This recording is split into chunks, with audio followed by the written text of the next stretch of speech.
Red wine, white wine, rosé, sparkling, champagne. Do you know the difference?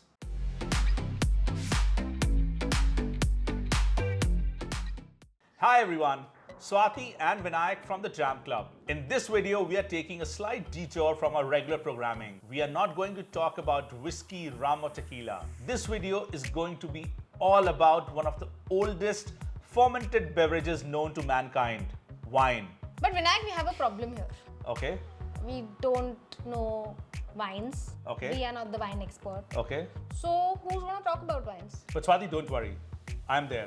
Of course. You have Vinayak. But even though I'm That not is a bigger problem. But yeah, what is your solution? so even though I am not a wine expert, Right. I have got someone who's a wine expert. For this video, we have a certified sommelier, Soni. Soni is a WSET 3 certified wine expert and she's also a wine importer. So Soni, why don't you please introduce yourself to our audience? Hi everyone, I'm Soni. I'm from In Vino Veritas and we import wines, and currently I'm importing wines from all parts of the world, like from Spain, France, Argentina and California. So Soni, welcome to our channel. And since this is the first time that we are addressing this big world of wines, why don't you, let's start with some of the basic questions that a lot of people might have. What exactly is wine? So wine, as we all know it, it's made from grapes, Right. no brainer. So the process of winemaking starts from crushing the grapes after harvesting, and then you start the fermentation process. The fermentation process starts again, we include yeast added to the grapes that converts grape juice and sugar into alcohol.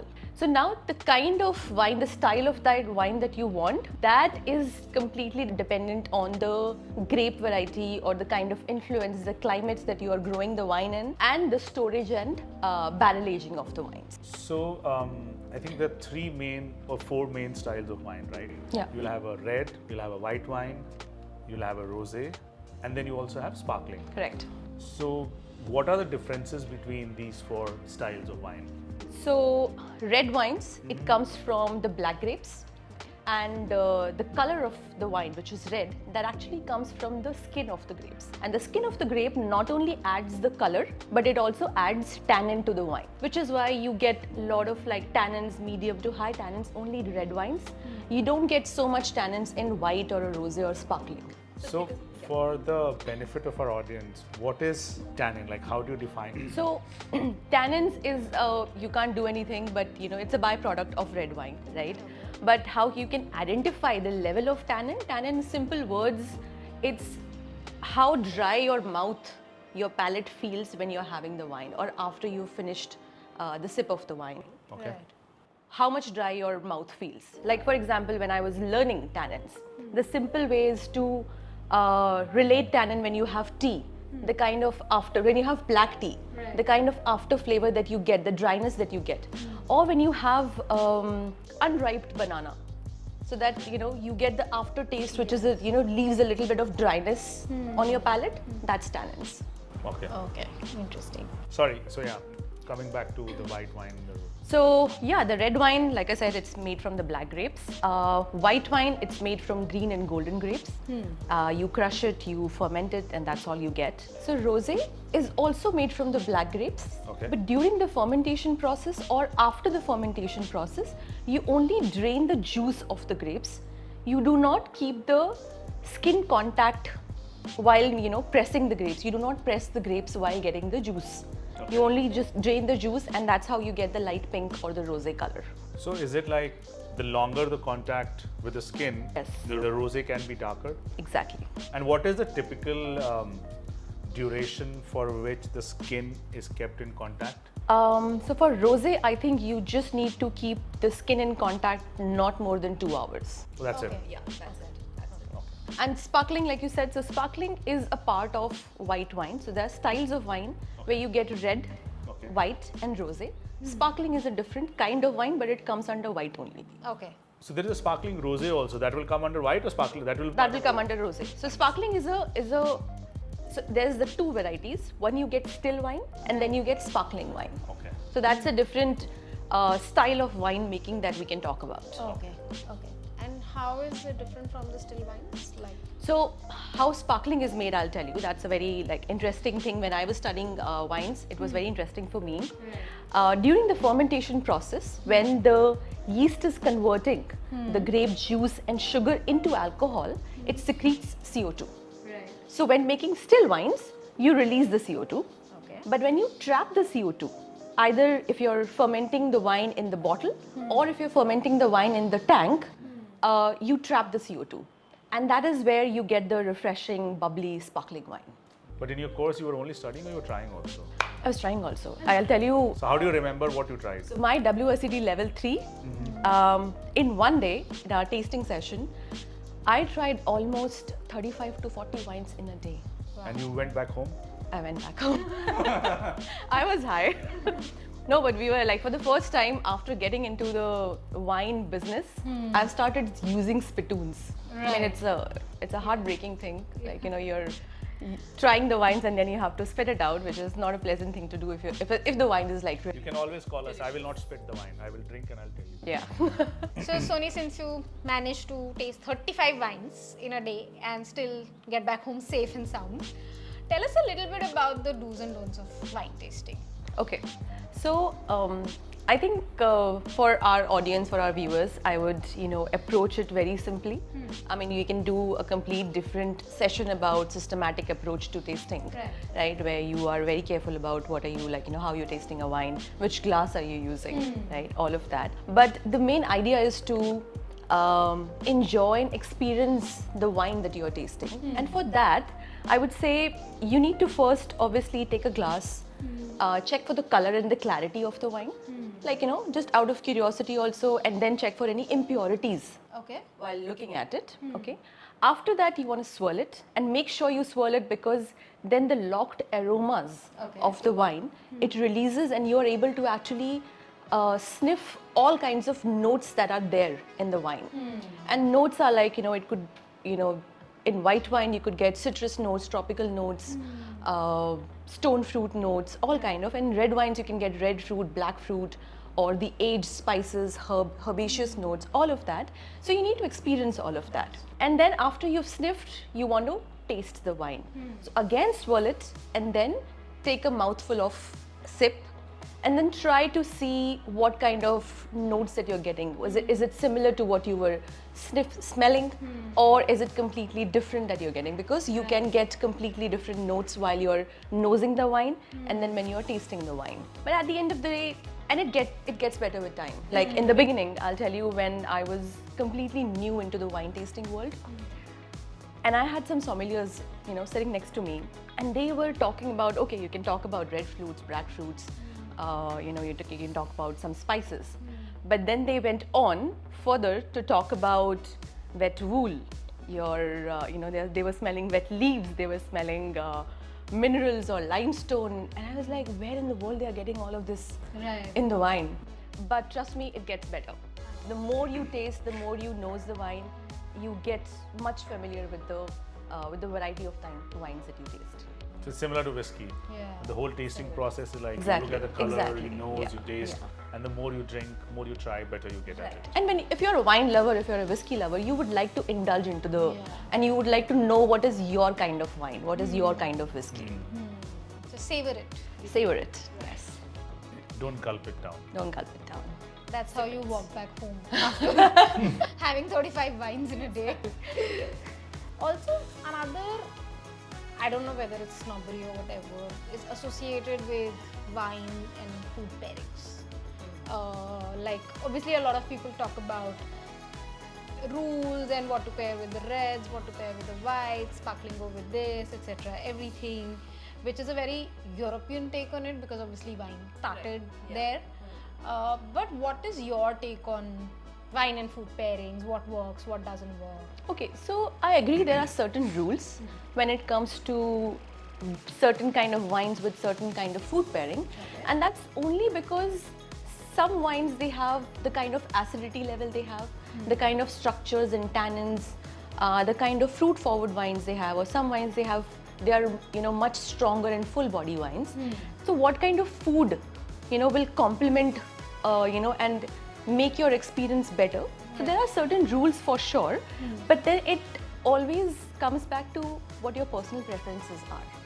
You always need to try and see if this is working for you, if this is not working for you. Like you can, for example, the traditional perception is about you need to try the white wines with fish. Okay. Or you should try the red wines, bold reds, with something like red meat. Okay. Which is true, but then again, you can try light body Pinot Noir with fish also. That again is a great combination. You can also try a oaked Chardonnay with red meat, and it will also go well. So again, I would say there is no right or wrong answer while applying some rules. And again, I mean, I have done that whole food pairing and what kind of wines and what kind of food will go well together. But applying certain rules, you should always try different things. Is there a certain rule that, in morning I can have this wine, in afternoon I can have this wine, evening I should have this wine? Yeah. So which There is wine? no rule. There is no rule. So I can have any wine. You at can 10 go a.m. crazy. Good. That's good to know. So any wine at 10 a.m. I would have a sparkling in the morning. Like, Yeah, I would love a sparkling. I like to have the whites. I'm more of a red wine person. right. Doesn't mean that I don't enjoy any other wine. So yeah, I'd love a glass of Sauvignon Blanc or a Chardonnay in late morning brunch time or afternoon, and then I'll move to the reds towards the evening. So early morning, so when you're long. Since you import wines into India, Right. and in India, people are very fond of our Indian food, regional cuisines, etc. So, what do you think does wine? Because wine is light body. Indian food in general is a lot more flavorful, intense. A lot of spices, etc. Everything. Do you think wine and Indian food make a good pairing or a combination? Absolutely, absolutely. I think we in India, we are blessed with different varieties of food. It's starting from very light to oily to rich, creamy, or like really hearty meals. Right. And we have again all kind of wines that can go really well with different kind of varieties of food.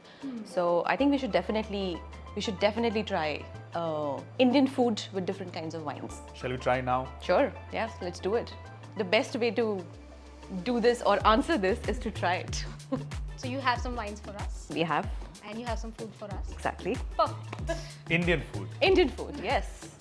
Litti chokha hai? So Soni, what all wines are we trying today? So we are trying total 4 wines. And That's it? All yeah. I thought we have more styles of wine to try. Only 4. I mean, we have 4 different styles of wine to try Okay. today. And all our wines are coming from Spain. It's a brand called MASET. And it's from different regions of Spain also. We are trying one Cava, that's coming from Penedès. Then we are trying a rosé, that's coming from Catalonia. Then we are trying one white wine. And we are trying one Rioja red wine. So what is a Cava? So Cava is a sparkling which is made from traditional method. So for example, if you're getting a sparkling wine from Champagne region from France, that's called champagne. Oh, so champagne and sparkling and Cava are different? So sparkling is a kind of wine, Okay. and then champagne is a sparkling. Cava is also a sparkling. Prosecco is also a sparkling. So what is the difference between the 3? So how in traditional method, champagne and Cava is made using the traditional method, Okay. where you are trapping the CO2, you are fermenting the wine in the bottle itself. Okay. And the Prosecco method, it's called the tank method, where you are trapping the CO2 and you're doing the second fermentation in the steel tank. And that is where you get a lot of fruity aromas, fruit notes in a Prosecco, but you get a lot of bready, biscuity notes in a champagne or a Cava. Got it. And it has nothing to do with where they come from? So if it's a Cava, it's definitely coming from Spain. Okay. If it's a champagne, it's definitely coming from the Champagne region. So if you're if you're getting a sparkling wine from anywhere in France, that will be called a sparkling. A champagne has to come from Champagne only. And where is Champagne in France exactly? It's toward the northern side of France, Okay. North France. And what about Prosecco? Prosecco comes from Italy, All over Italy. all over Italy. Okay. Okay, after all this talk, I really want to try some wine, please. Without now, rest of the conversation, we will have over some good wine, so please. But what we discussed was we'll also do some food and wine pairing. Yes. That was the whole idea. Correct. So what food are we trying with these wines? That's a surprise. Okay. Then let's get started. Let's get started.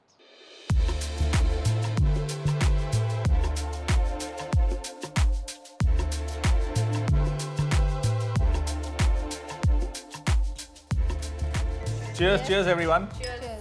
Thank you Soni for sharing this. Such amazing looking wine, sparkling wine, Cava. But yeah, I'm quite liking how pronounced the bubbles on this one are. So Soni, why don't you tell us a bit about this brand that we're trying? So MASET, like I said, it's from Spain. They are based in Barcelona, but they have wineries all across Spain. But I'm liking how I'm getting a bit of. It's like on the dry side for me. Yeah. I'm getting nice It's, citrus so tartness. it's Cava Brut. Okay. Brut means no sugar. Okay. So does that mean there is like no sugar means no calories? No sugar means no calories. Well, you'll still get the calories. Right. But Brut means no residual sugar in the wine. That's quite refreshing. But no, if it's too sweet, then sometimes it can. I'm liking the dryness. I'm liking the tart. It's quite nice balance. And we are trying it with what I see is Bhel and samosa. Samosas and this Cava. Okay. It has good level of acidity. Okay. Right, and then good level of citrus fruit flavor. Okay. So that will go really well with something like a samosa or a aloo tikki or a bhel, which is rich. Let's say it's a snack and rich, oily snack. So the acidity cuts through the oily texture of the food. Shall we try them? Yes. So what should I expect when I'm having samosa and champagne? Like?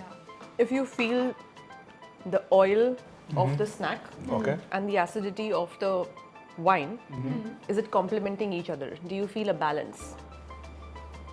I think the samosa slightly, it has a sweeter note to it. But I do think the acidity in the wine cuts through the Oiliness, yeah. oiliness and the fat Yeah. that you would feel in a samosa. That is otherwise. fried. Yeah. Agree. Also, it's making like I think I'm liking the sweetness that I'm That getting is, yes. with the samosa and the sparkling. This combination. Salty food and high acidity wine. Okay. Acidity, again, people think that acidity is not good, Right. but a good level of acidity is always considered good, and it goes really well with food pairing. Swati, which was the first wine that you had? How old were you when you first had? Or if you can recall your first wine experience? I mean, I was obviously legal drinking age when I had. Who knows? Who knows? Wine. Who knows? No, I had wine much later. I think I was 23, 24 when I had wine. Okay. A friend of mine had gifted me a bottle on my birthday. So that was the first wine I had.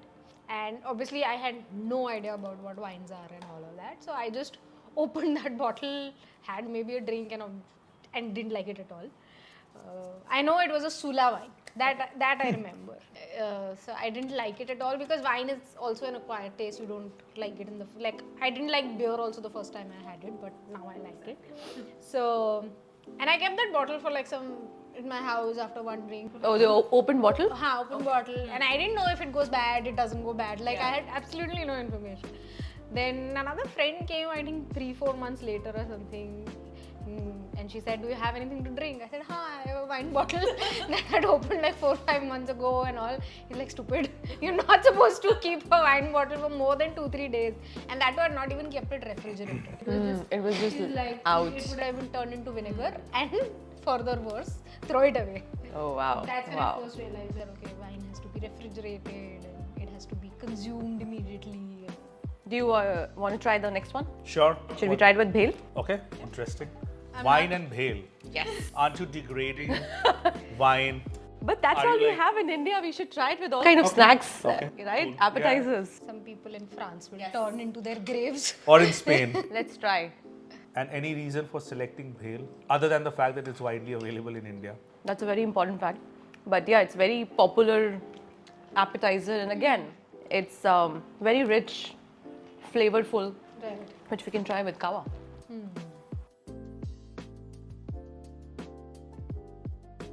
I think for me, the samosa worked better than the bhel. I think bhel also had that slight sweet element. Sweet element, yeah. So I think samosa.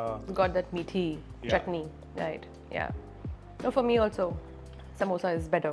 Yeah. So when was the first time you had your first glass of wine, or can you share an experience with us? First time I don't remember when I had wine. Well, I think I started drinking because in India, wine is not very easily available, right? When I started drinking, I'm talking about 25 years ago. So I think first time I had wine was in France, which would be around 2007, 2008. But I think interesting experience was when I was studying in France. I think someone told us that, you should not mix red and white wine. It will get you drunk faster. Okay. So we started buying cheap red and cheap white wine to get drunk faster. Right. So we would like one sip of red, one sip One of sip white. of white. As all students, you want cheap. You want cheap, Cheap and then you thrills. want to get high. You Yes. want maximum high in minimum budget. Exactly. What was your first wine experience? My first wine experience, so I don't remember that because when I first started drinking, my first drink at the age of 24, I'd say, was beer. Okay. Okay. I tried wine, I would say, much later, like after 3-4 years. And again, I tried the Indian domestic wine. Right. And I know, I mean, from beer also, it's an acquired taste. So it took me some time to, get an understanding of wine. But, for the longest time, I didn't understand, I didn't know that, like a wine like a Merlot or a Chardonnay or a Pinot Noir is actually a grape variety. I thought it's like some kind of brand, or it's like wine family, or like Merlot is red family, Chardonnay is white family. But for the longest time, I had no clue that these are the grape varietals. So, Learning curve for everybody. And today you are making us taste sparkling wines with Indian street food. And like teaching us about wine. exactly. Now I'm well clued in about wines. Let's try Aloo Tikki. Okay. Yeah. I think I'm guessing the reason why I've selected aloo tikki is again because it's deep fried. Yes. So we were trying Indian food, Right. which is why I did not select French fries. I thought let me just go with all pure Indian food, pure Indian snacks and other dishes that we are trying. I think I like this pairing the best because this aloo tikki is not too overly spicy or anything. It's not like very fried. It's a good balance of flavor, and I think with the wine it works. Yeah. I think for me it's still the samosa. So I like the aloo tikki. But yeah, I mean I think because aloo tikki is again deep fried. Yes. So with the sparkling, I don't get that greasiness on my palate. Greasiness. Exactly. Interesting. So yeah, samosa and this for me. This here, right? There's a lot of flavors in here. It's too much. Yeah, it's too much. Cool. Okay. We move on to the next one, and that's a That's a rosé. okay. Rosé from Penedès region, and the grape varietals that a rosé has is the Grenache and Pinot Noir. Grenache is a slightly sweeter. Grenache is a very, I would say, red fruits and black fruits, while Pinot Noir is mostly red fruits. Isn't Pinot Noir from France? It's an international grape variety. Okay, So okay. Grenache is a local Spanish grape variety. Okay. But Pinot Noir is an international grape variety. You can get Pinot Noir from Australia or from California, France. But like which part of the world is famous for Pinot Noir? France, Burgundy. Do we have Pinot Noir in India? We have Pinot Noir in India. Yeah. No, like- I mean, you're asking if I am getting a No, Pinot Noir. if Pinot Noir is like if As a grape varietal does. Pinot Noir as a grape variety, it's actually kind of very tricky because Indian climate is not very adequate about for wine growing, grapes growing. Okay. So you need to be very specific. Like you can grow a Cabernet Sauvignon, you can grow a Merlot, but Pinot Noir has a very thin skin. Okay. So a very thin skin cannot grow really well in Indian climate. Okay. I mean, we've tried it, and you can get some Pinot Noir here and there, but Indian climate is not very adequate for Pinot Noir. Got it. Yeah, it's a very delicate but very I delicious like grape variety. Pinot Noir Yes. is one of my favorites. Yeah. I like Chilean Pinot Noir. Chilean Pinot Noir. The California Pinot Noir is really nice. Also heard a lot of Pinot Noirs from New Zealand are making a lot of waves. Exactly, yeah. So Pinot Noir, so in New Zealand is only famous for, let's say, Sauvignon Blanc, but you can get really amazing Pinot Noir from New Zealand. I like French Pinot Noir. So Soni, what are we trying next? We are trying a rosé. Okay. It's called Euphoria from the same brand MASET. Okay. Rosé. Yeah. Now I have a question about rosé, Yes. and you please tell me whether this is a misconception or a fact. Okay. Like a lot of times there is a perception that rosé is meant only for women. So is it like true? Because I'll tell you where I'm coming from. In India there was a massive sort of myth that was doing rounds. Is that gin? A man should not have a gin because it will make a man impotent. Oh wow. Okay. So I didn't. it's a fact. It's a massive myth that does the rounds in India. Okay.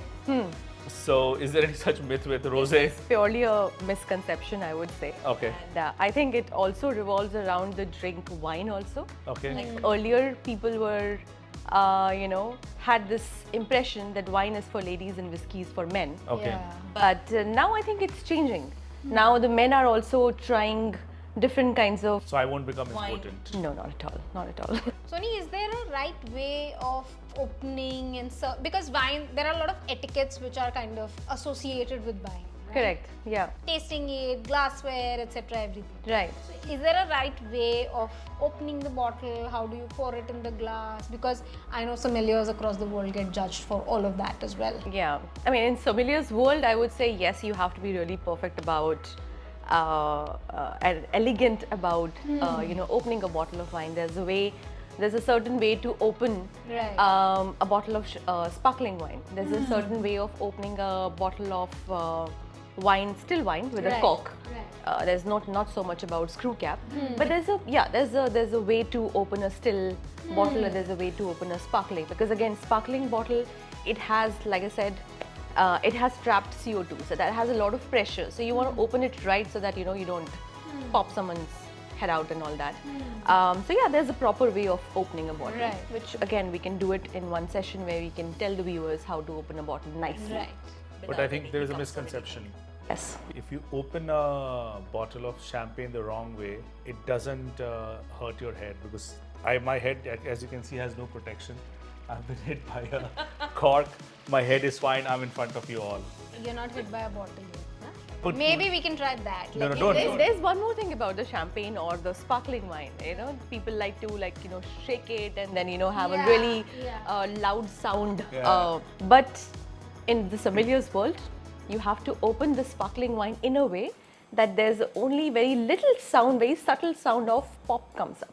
Okay. If it's making a lot of noise, then you're not opening it right. Right. Also, like I have seen lately people using knife and swords to. Sabers. What is that? I don't know. That's a But why- pure stunt. But why do people do it then? I don't know. I think for real. I see. Okay. So they're not wine experts.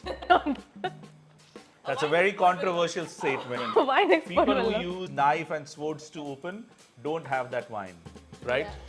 Yeah. Great. So shall we? Yes.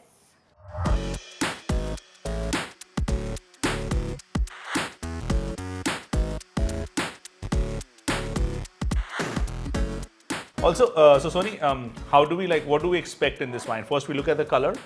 First, you look at the color. So Okay. what you're getting is a very pale. This is a pale pink Okay. color that you're getting, and then you swirl it. I mean, Yes, right I now, think we filled it a lot. we filled it a lot to swirl it. Yeah, I'm very generous with serving people. This is a Greek size glass, almost. Now you nose it. I'm getting some.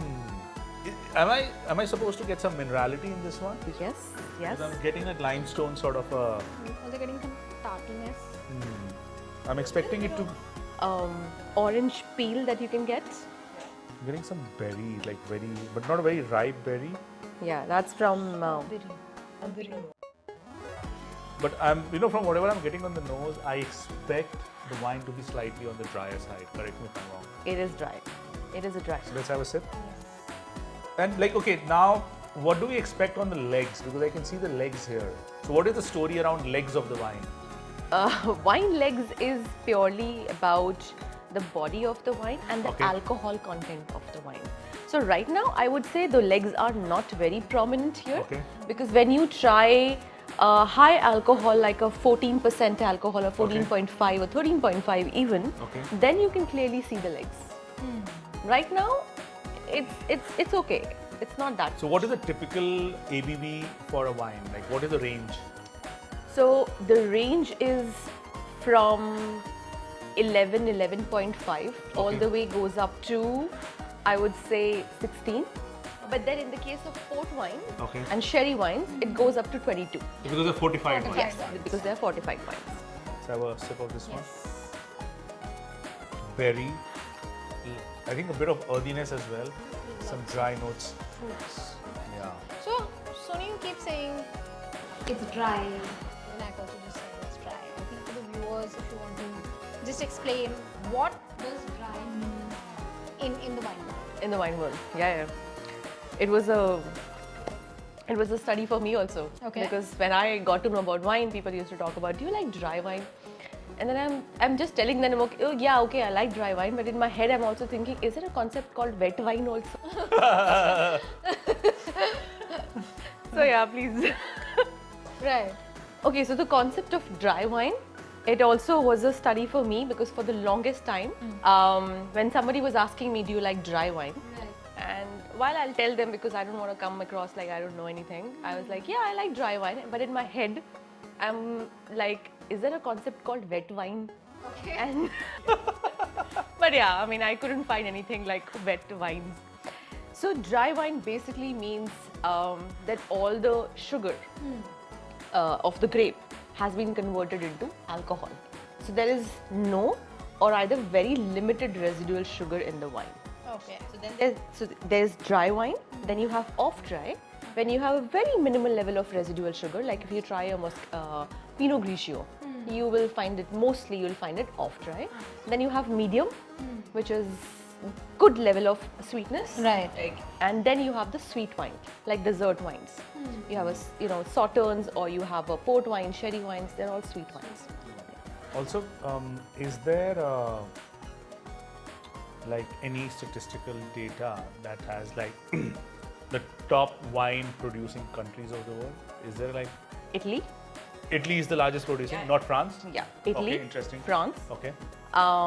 Then you have Spain, and I think top 5 would also include Australia, Okay. Okay. and what else?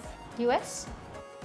US, we can check the data. I mean, I'm not very sure about US, because US you only get it in Napa Valley or Lodi, and then you get very little wines from Canada and the Finger Lakes in New York. Okay. And which is the most popular style of grape? Popular style of grape, I would say there are about 7 to 8 Okay. international grape varieties that are Okay. very popular. Okay. Like in white wine, you'll get a Chardonnay, then you'll get a Sauvignon Blanc, a Pinot Grigio, and then in red wines, you'll get Cabernet Sauvignon, Okay. a Merlot, Okay. Pinot Noir, Shiraz. So these are the top grape varieties Okay. that you will find now in almost all parts of the world. Okay. While they will have their local grape varieties, like for example, Spain, they have Grenache, or they call it Garnacha. Tempranillo is the local grape variety in Spain, but you will find all the international grape varieties grown in Spain.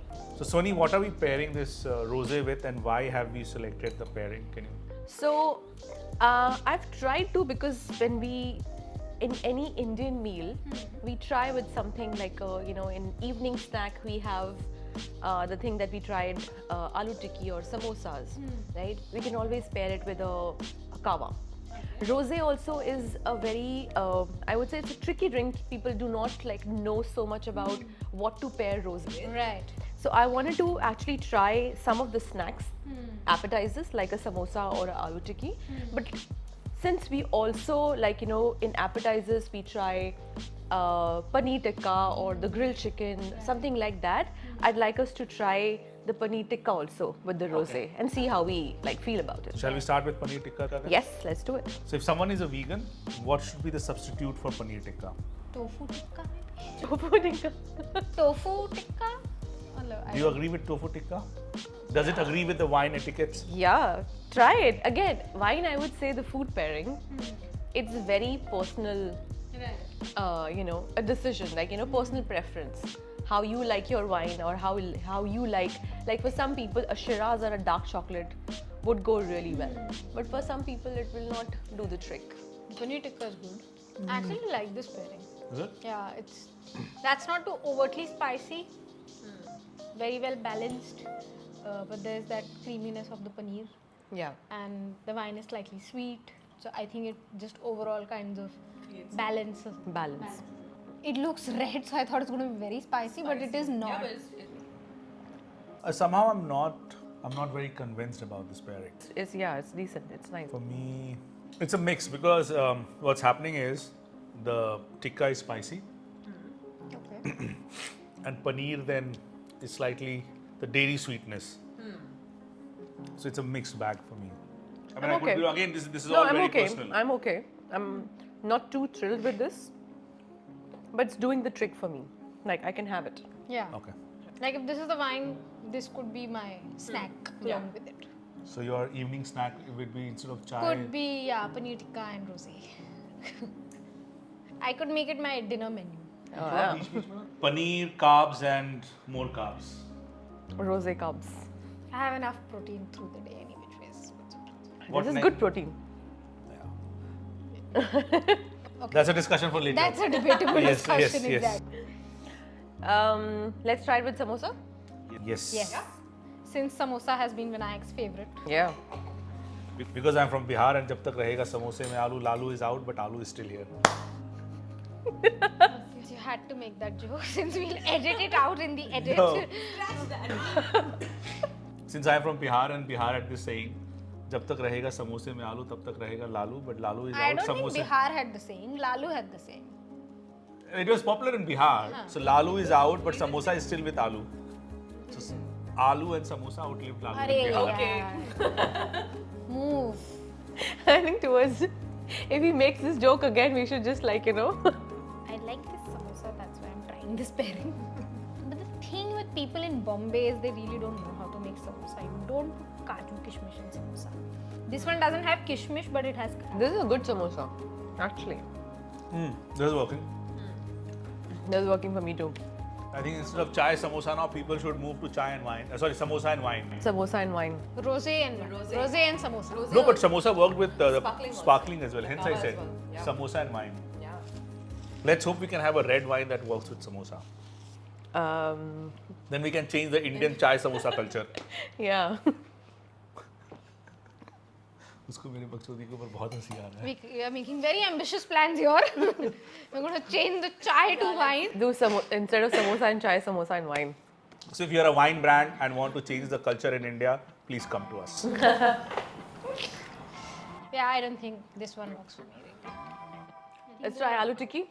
The samosa is spicy and this wine is very sweet, so I think there's just too much going on for that. I think it worked for me. Worked for me as well. Aloo tikki now. Yes. So Soni, I have a question while we are trying the aloo tikki. Yeah. If you have to describe wine to someone in Hindi, how would you describe? How will you explain that person what wine is? Wine क्या होती है? Wine क्या होती है? क्या होता है? क्या नहीं wine होती है. Wine होती है. Wine होती है. Wine is female. अच्छा है. Wine होती है. That's why men want wine. Men should. Sorry. Men should want wine. Men should.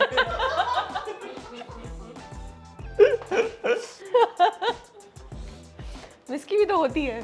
Whiskey होती है. अच्छा. ठीक है. Men want whiskey also. मदिरा. मदिरा होती है. मदिरा तो होती है. बिहार में सब चीज होता है. बिहार में सब कुछ होता है, राइट? ये सांसो. तो मैं भी हम होता है.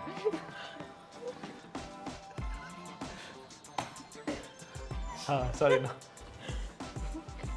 Listen, I don't think I can explain wine in Hindi. What is this? अरे कुछ भी चलो. Wine को क्या बोलते हैं हिंदी में? मदिरा. Madira, yes. But no, but Madira is Madira. Like It's all alcohol. all alcohol. It's not just wine. ठीक है तो वाइन को वाइन ही बोलो बट बता दो डेफिनेशन क्या है वाइन का हिंदी में. Definition तो वाइन का कि वाइन कैसे बनती है, राइट? अंगूर से बनी मदिरा को वाइन बोलते हैं. Exactly, yeah, that's true. अंगूर से बनी मदिरा को wine बोलते हैं. कैमरे में देख के बोलो. Okay, everyone. अंगूर से बनी मदिरा को wine बोलते हैं. Okay, not bad. I like aloo. But So- my favorite was the paneer tikka. Samosa didn't really work for me. I liked the aloo tikki. Okay. Like if it didn't have any option and someone offered aloo tikki, I would have it. I think aloo tikki can also be easily substituted with a fry. Yeah. Anything like if you want French fries, you can try French fries with it. Fish and chips would go well with this wine. Yeah. Yes. Spot on, Swati. I think fish and chips will go well with the Sparkling also. sparkling. Also, definitely. London जाके, England जाके, fish and chips not Yes, with beer, But with sparkling. sparkling. But I think Yep. Prosecco is a lot more popular. Yeah, UK Prosecco is very, very popular. Bubbly, they call it. Bubbly. Bubbly. Let's have a bubbly. Yeah, samosa did it for me. For me, I think it's also the samosa. For you? For me, the paneer tikka. Okay. I think paneer tikka, then aloo tikki, and then samosa. Like, if I had a gun to my head only, then I would have it. Okay. Otherwise, not. But yeah. Soni, tell me. There's obviously this very old saying that fine wine gets better with age. So, is there like how much is the truth in this saying? Is older wine always better? Is younger wine not to be considered? Good. Not to be considered what? So I would say not all wines are supposed to be aged. Okay. It's not a true statement. So we have, some really fruit-forward wines like Sauvignon Blanc, Pinot Grigio. They're supposed to be drink young. Okay. They're supposed to be drink, in a very few years of their release. I Okay. think there is some statistic where I think about 98% of the wines that are made are to be consumed within 2 to 3 years of the production or something of that, or bottling. I'm not whatever. sure about the statistics 98%, but I would Most say, of I would say the sparkling or the white wines, most of the white wines, not the like oaked Chardonnay, or most of the light body Red. reds, they're supposed to be, drink young, consumed young. Some wines or some grape varieties, they have the potential to age. So like a Tempranillo coming from Spain, if you're making a Rioja out of it, it can age up to 5 years and then you can enjoy it even afterwards. Right. So some wines, they have the potential to age, like port and sherry wines. And I think this statement also is coming from a very, it's a traditional statement when they used to make only the port wines and the sherry wines. But now we are in the age where we have different kind of grape varieties. Internationally we have about 10,000 grape varieties. So there are a lot of grapes or a lot of wines that are supposed to be consumed young. So out of those 10,000 grape varieties, like what percentage would be considered for wine? Because not every, like there's also this concept of, not every grape is used for winemaking, right? So out of that 10,000, what percentage of wine varietals typically are used for winemaking? I think if you go into different countries, Okay. they have like, for example, Greece. We don't get a lot of Greece grape varietals in India, Okay. but they have a lot of grape varieties there, and they're local grape varieties, and people make local grape varieties wine and they consume it there. So every country, every region, they have their local grape varietals and they consume it there. I think we are not still exposed to that kind of, understanding of those kind of grapes yet. Yeah. Also, coming back to the question of aging, like what's the minimum to maximum range of aging when it comes to wines? There is no bar. Okay. So when you are having, in case of port wine or sherry wines, you can actually age a port wine up to 50 years. Okay. And that becomes an asset, like the wine enthusiasts. They know what kind of wines they have potential to age and up to what point. Right. So, people do investments, people do in wines as well. So, but then they have that understanding that, okay, if I'm having this kind of a grape variety, if I'm having a port wine or a sherry wine, I can take it up to 50 years of aging. So you need to understand your wines better to decide what kind of aging.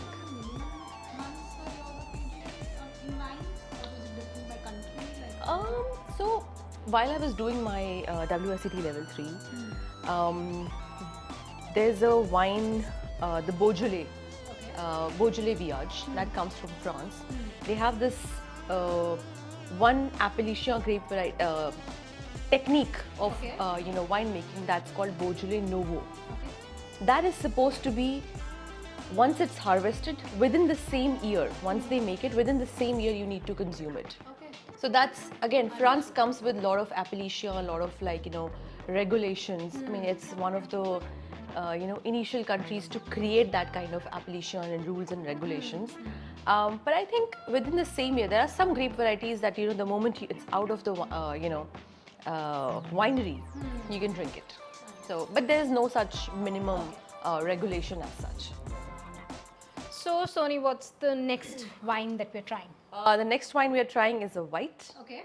It's a Chardonnay grape variety. Okay. And so in Chardonnay, you either get oaked or you get unoaked. Okay. So Chardonnay again is a very international grape variety, and I would say it's a very versatile grape variety. You get a Chardonnay from a northern France region. You will get citrus notes, green fruits, green apple, lime, lemon from there. Right. If you go southern France, you will get tropical fruits. Okay. So Chardonnay, to me, I like Chardonnay. I like actually both unoaked and like a Chablis. Okay. Chablis is unoaked Chardonnay. Right. Okay. Right? I love Chablis, by the way. I love Chablis, yeah. So Chardonnay again is a very versatile grape variety according to me. And today we are trying a Chardonnay from Spain. Okay. And that's oaked. And I'm hoping you will get a little bit of buttery or a creamy notes to that. Okay. Okay. Okay. And some spices also. I think something interesting I wanted to share about Chardonnay, because you said it's very versatile. So 2014 Football World Cup was happening, and I think Sula or one of the Indian wine brands was running a contest where you had to pick a grape and then match it with a football player and reasoning why. Because Chardonnay I found very versatile. Right. It's grown across the world, and every country in the world, the Chardonnay that is made there comes with its own flavor profile, right? So I had compared Chardonnay with Messi. Oh. Put Messi in any sort of a position, any situation, he always delivers. So Very apt. and I had won something from Sula. I don't know what they sent me, but yeah, I had won this contest comparing Chardonnay with Messi. Amazing, amazing. I So agree if you're with a it. Messi fan, Chardonnay is your wine.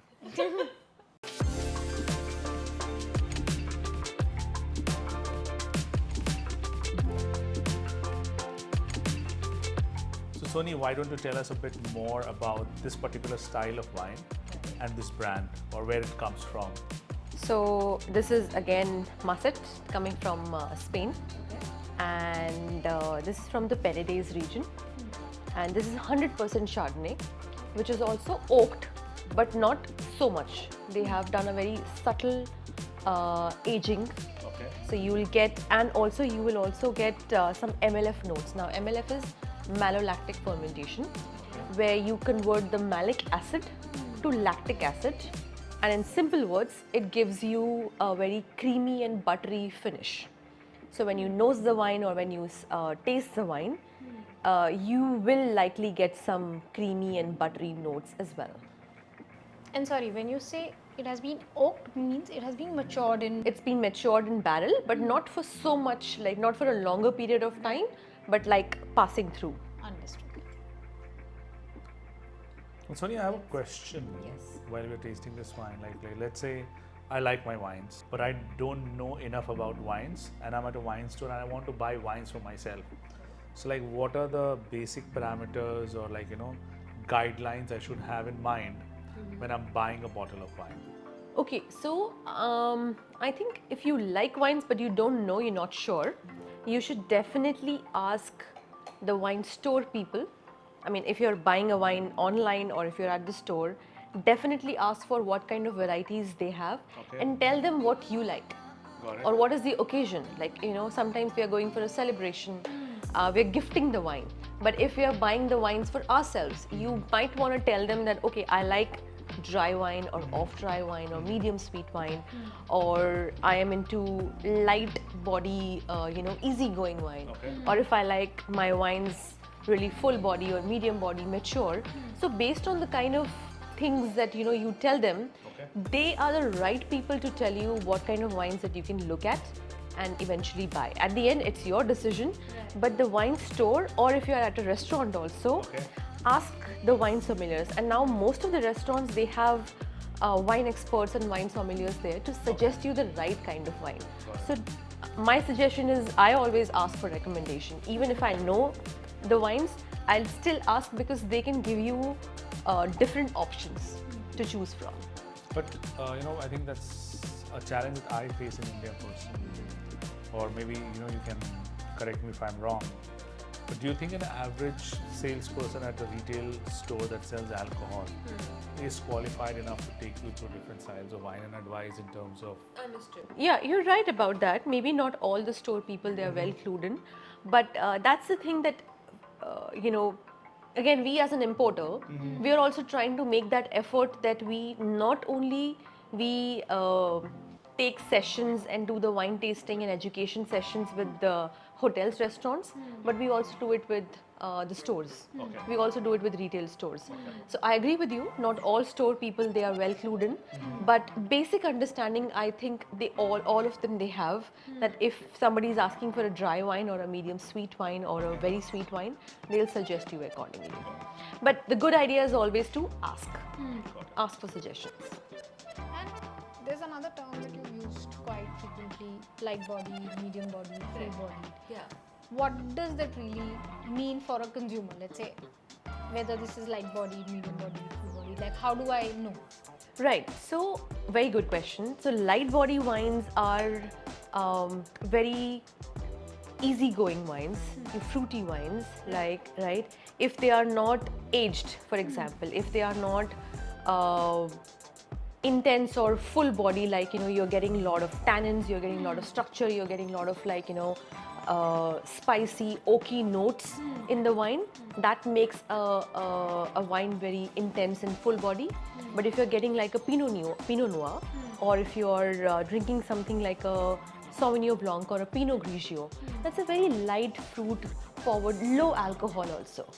So a light body wine is low alcohol, easy drinking wine. For example, the wine that we tried, rosé, that's an easygoing wine, right? It's a low alcohol. The wine that we are going to try, the red wine that we are going to try, it's more mature, medium to full body wine, high in alcohol. So that's what I mean. Shall we get to the tasting Yeah, of this so one? we're tasting a lot of things with this, Yeah, I can yeah. see. So what all do we have, Soni? I can see we have the Paneer Tikka. Paneer Tikka, again I've tried this is oak Chardonnay.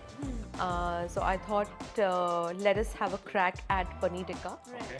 And let's do with some chicken, and then we have a butter chicken also. Okay. So I'm trying to, I'm trying to pair this wine with different kind of varieties, like a appetizer and a main course also. So what are we starting off with? We'll start with the Paneer Tikka.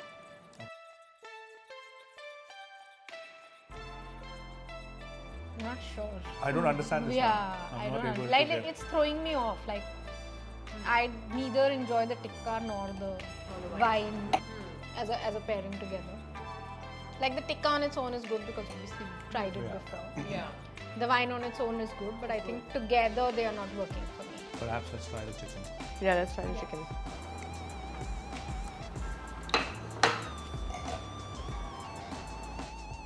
Slightly better.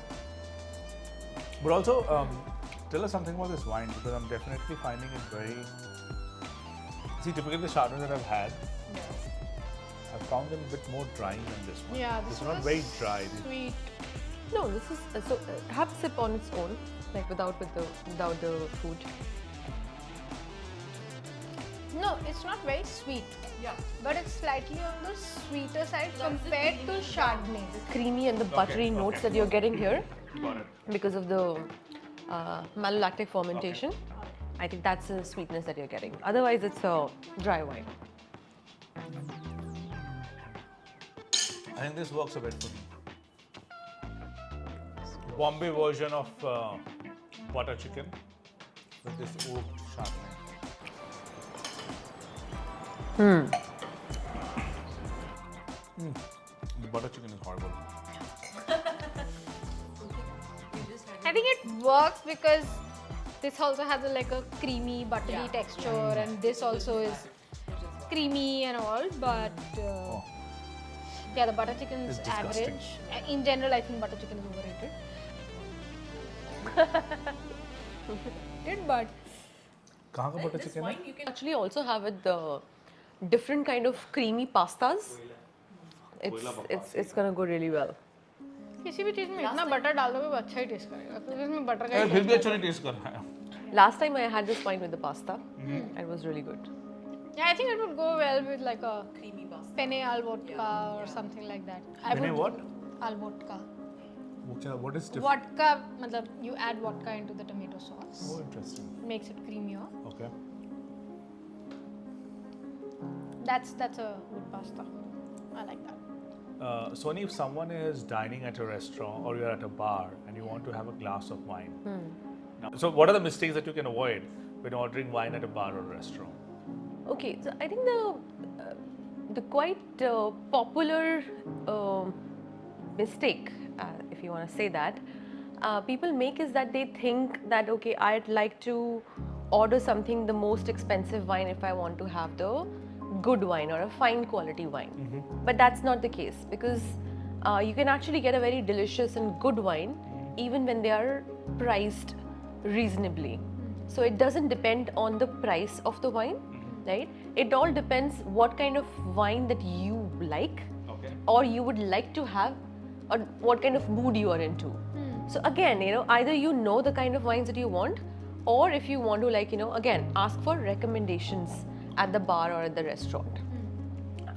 The other thing that I would like to say is that when you're at a restaurant, you're obviously pairing the wine with your food. So again, look for the kind of food that you're having. If you're at an Italian restaurant, if you're at a Spanish restaurant, if you're like a Lebanese or a Mughal restaurant, there are different kinds of food again that you are trying the wine. So you should always ask for recommendations from the wine sommelier or a chef over there that okay, if I'm having a biryani or if I'm having a kebab, what kind of wine that I would like to try, and they will recommend you, right? And another thing that we don't pay so much attention to, that if you're ordering a glass of wine or even let's say if we order a bottle of wine, we should definitely ask that bottle to be opened in front of us. Okay. Or if you're ordering a glass of wine, then we should definitely ask that when was this bottle opened, right? How do you guys, if it's opened this morning or this afternoon, how do you store your wines? Right. So, and based on the response that you get that kind of clarity. And why is it important? Satisfaction. Because if the bottle is opened like 2 days before, quite early, then because of oxidation, you may not be able to experience the right quality of the wine that you're supposed to. Flavors and all. Flavors and all. So if the wine is oxidized and if it's not stored well after opening, and now a lot of restaurants, they use Coravin. Right. So if they're using Coravin, What is Coravin? so Coravin is it's a really nice technique that they have come up to, that you don't actually have to open the cork. So if the bottle has a screw cap, then you can't do anything about it. Once it's opened, you have to finish it or make sure that you finish it within a day or two. But if a bottle has a cork, then you can use Coravin that has a syringe that you can press inside, pump the amount of wine that you want, remove the syringe, and your bottle is as good as a new bottle. Oh, interesting. And is it available in India, the Coravin? Yeah, it's very much available. How much does it cost? So it's quite of an investment. Okay. One Coravin with two pumps, it would cost you about 25 to 27k. Okay. But it's an investment. K? Yeah, 27,000. Wow. Okay. And It's it better to also- buy the wine and finish it off in one go. And it also helps with aeration of the wine, right?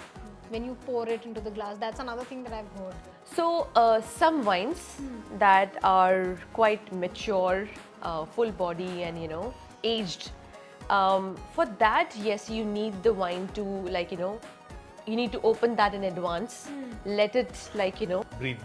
breathe. That's a different concept altogether. Then let it breathe, and then while the aroma, when you let the wine breathe, it releases the aromas or the flavors that you would enjoy. So that's because if the wine is stored in a bottle for a longer period of time, all the aromas and flavors are locked. Right. So you want to release the flavors. So, Soni, another thing, because you mentioned about screw caps and corks, another misconception that we know of or we hear of is that don't order a screw cap wine, it's cheap and it's not good quality, and corked wines are rich and the real deal. So what's your take on that? It's clearly a misconception only. Okay. Because you can get really good quality wines with the bottle with a screw cap also. But generally, I would say that you will find a lot of fruit-forward wines, like a lot of white wines, like a Pinot Grigio or a Moscato or a Chardonnay, Sauvignon Blanc. You will get it in a screw cap. Understood. Or like the light body wines also you will get in a screw cap when the wine is aged. So in order to protect all the spiced oak aromas and all that, then you use a cork. Also a lot of old world countries, again European countries, they use a lot of cork. Understood. But then countries like California or Australia, the new worlds, they are now more used to using a screw cap. But again, it's clearly a misconception that a screw cap is a cheap wine or not a good wine. It's not like that at all.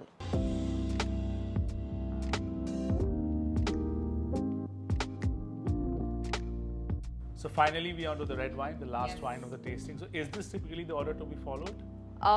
Yes, if you're having a sparkling rosé, we tried Chardonnay after rosé because our Chardonnay was oaked. Okay. So which is why. Otherwise, you can try unoaked white wine even before the rosé also. Okay. Right. So it's sparkling rosé / whites and the reds. And the reds, yes. And what is special about this red that we're trying today? So this is a Rioja. Okay. Rioja is a style of wine Okay. that comes from the Rioja region Okay. in Spain. In Rioja, you have an Alta region. It comes from there. And the grape variety here is called Tempranillo. So is all Rioja style made from Tempranillo? Yes. Okay. Yes. I mean, you can do a little bit of blend of Garnacha and Carinena, Okay. but mostly it's Tempranillo grape variety. And this is a Reserva. So you get different styles. You get Joven, that's Young. That's young. Then you have Crianza, that's aged for 2 to 3 years. Okay. Both, it's a mix of barrel aging and then bottle aging. Reserva, it's anywhere from 4 to 5 years of aging, again in barrels, and then you bottle age also.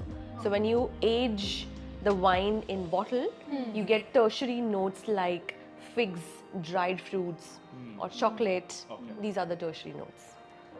I think also here the legs are a bit more Yes, richer. It's prominent, like correct. crawling very slowly from the glass. It's very ruby red. Yeah. A lot of berries. Yeah, ripe fruit. But some herbaceous note as well. Tempranillo, you're right.